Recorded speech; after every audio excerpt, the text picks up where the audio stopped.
So that's right, you told me that before, your ex-wife was black. Hard to be called a racist if you marry somebody from a different race. So my immediate suspicion is that Andrew has no racism in his personality. Kill for money. So yeah, we are going to be talking this show mostly about, just to give you a kind of an upfront thing here, we're a half hour into the show, the difference between human and animals, and how I'm going to contend that difference is just about non-existent, number one. And number two, I'm going to set you free. I'm going to tell you, act like an animal if you feel like an animal. I'm going to tell you that most of the animals in the animal kingdom do not feel guilt. They are in their natural state, they behave naturally, and they move on. Look at how we live. Look what we're doing to ourselves. And you know why we're doing it? It's because in our imaginations, which I consider the strongest of all human characteristics mentally, we have created this ideal that we are not ready for yet. We know what it's like to behave right all the time. Maybe religion started it. Maybe tribal practices started it. Whatever it was, this is where laws came from. It was this ideal of what's right, doing what's right at all times. And then we put this line up that we're supposed to measure up to, and we weren't ready for it yet, folks. We're not that far out of caveman years. We're not that far out. So I don't think we're ready for the line we have insisted that we all must live up to. We're not ready for it. So I say, if we can't get people up to that line of everyday civilized behavior at all times, let's bring the line back down to where the people are. What if I set you free? What if I said, be an animal? You're an animal, be an animal. Can you imagine that? No guilt? Imagine a life right now with no guilt. What a crazy thing that would be, huh? And yet we think it's sane to walk around carrying guilt because our behaviors didn't match up to some legal or philosophical or religious ideal? Does that sound like the way life is supposed to be lived to you? Well, my religion says so. Well, your religion was made by man. May have been based on a god, maybe not. It was made by man.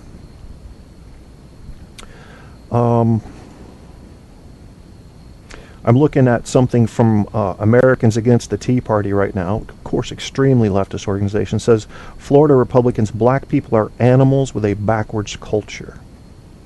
And this was from the Lakeland, Florida Utility Board member Steve Wade. Well, you know, he said it. He said, here in Lakeland we're seeing everything. Our black community in the Northwest section, not just the gangs, but just a culture that has really gone backwards, almost like animals. Yeah. Bad stuff. I'm not going to share that. That's just, you know, when they come from a sharp angle, I don't enjoy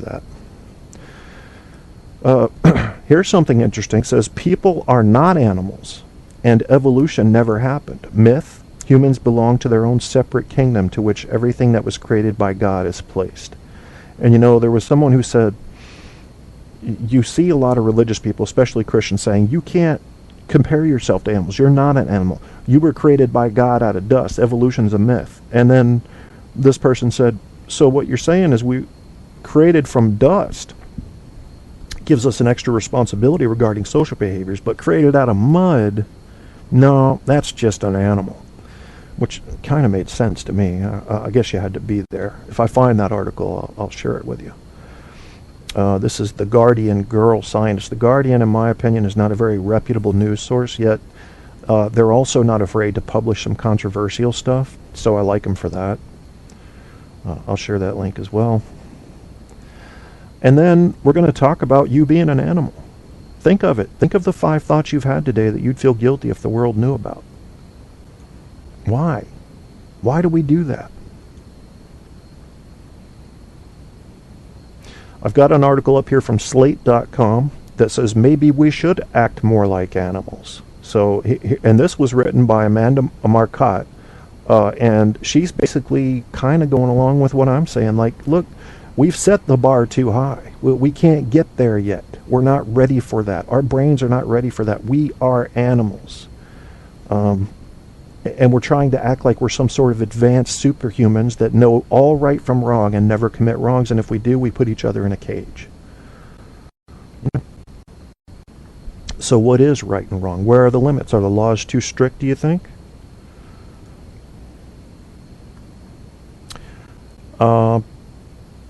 Forbes has an article up here, and this is something I like to talk about a lot. 5 ways to learn what people really think about you. And I've also got a kind of a freakishly weird article up here from Psychology Today called What 100,000 People Really Think of You. And this thing jumps all around, so I'll share segments of it, but I'll share the link so you can follow along if you like. What is this Church of Reality? You know, I was actually thinking about starting a church of reality of sorts, and I won't, but I was actually considering it at one time, just thinking, all right, let's, you know, for people that don't want to believe in God or insist on being atheist, we still have the moral imperative. We still need to carry goodwill forward. So who's going to do that? What if all religions fall? We need something there that's just relying on human behavior. And apparently somebody started this Church of Reality. But since reality is subject to interpretation, I question anything that says, you know, as you guys know, my definition of absolute truth is what you would have seen if you were a recording device here on Earth, and you recorded everything that was ever said, and every meteorite that ever flew into our atmosphere, and every thought that was ever thought was recorded, and every evolutionary step any animal took, all of that was recorded. That would be the absolute river of truth to me.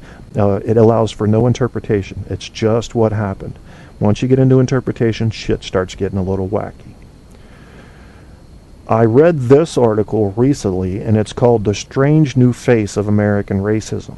And this is New York Post. This is an interesting article that I'd like to share with you.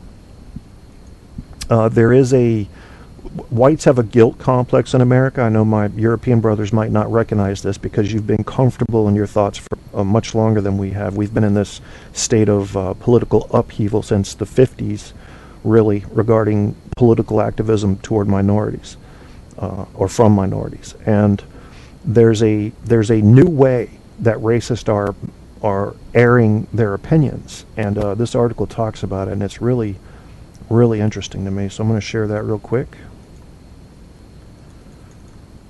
on the announcement on the Facebook page. So there should be 3 or 4 articles in there that kind of get down to what I'm talking about this show. And what we're going to do here very quickly is, I've kind of vacated the chat room. I'll be back in there with you guys in a minute. Is we're going to line up a couple of songs because Pappy needs to take care of some personal business real quick. And it has nothing to do with the size of my prostate. I'm lying. It does. Let's see, what's a good song? I like this Angels in Dark Clouds. Some of you guys might think that's a little gay. Maybe I'll go with something a little harder. Oh, I like this one, Best Friend Remix. This one gets kind of harsh. And hell, animals are harsh, so let's keep it real. So we're going to have about a 5-minute music break here. Following the Best Friend Remix will be Doka Shatiru's 2025. About the year. Guess which year? You think it's 2027? No. 2022? Close. Yeah, I think you know. And then, if I'm not back by then, which I certainly should be, you will hear Angels in Dark Clouds. Because I think there are some loaded messages in that song the more I listen to it. Since that is that, then here goes this. On Tap is now flowing from iHeartRadio. Get your Kierstead fix by Googling Truth on Tap with Kevin A. Kierstead. All the truth you can handle running hot on iHeart, Facebook, Spreaker, and more. You want the truth? You can't handle the truth on Tap.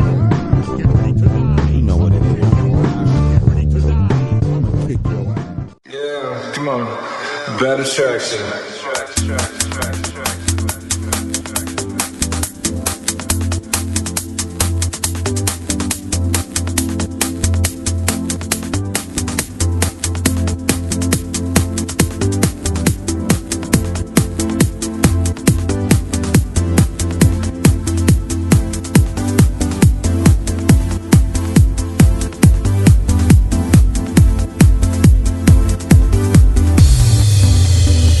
I wanna do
best friend.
You're listening to Truth on Tap with host Kevin Kierstead.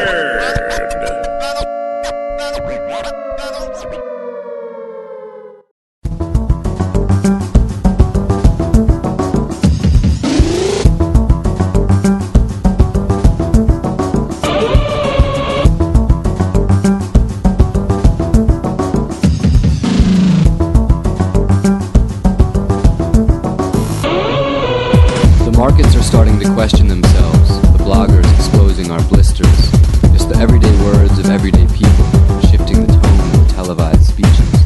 When we look beyond our next meal, our next post, the everyday choices